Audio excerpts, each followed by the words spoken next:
Puducherry assembly ఎన్నికల ఓట్ల లెక్కింపునకు సర్వం సిద్దమైంది.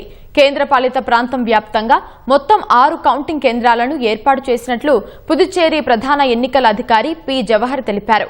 ఈవీఎంలు, వీవీవ్యాట్ల లెక్కింపు కోసం 166 టేబుళ్లు, పోస్టల్ బ్యాలెట్ల కోసం ప్రత్యేకంగా 35 టేబుళ్లను ఏర్పాటు చేశారు.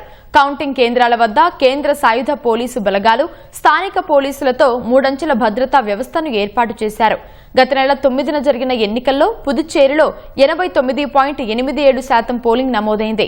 మొత్తం 30 అసెంబ్లీ స్థానాల్లో వివిధ పార్టీల నుంచి 1099 మంది అభ్యర్థులు పోటీ చేశారు.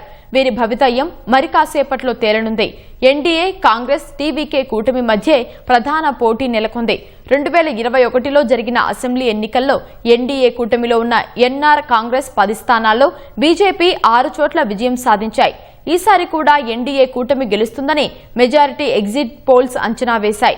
కాంగ్రెస్ కూటమి 2వ స్థానానికి పరిమితం కానుందని తెలిపాయి.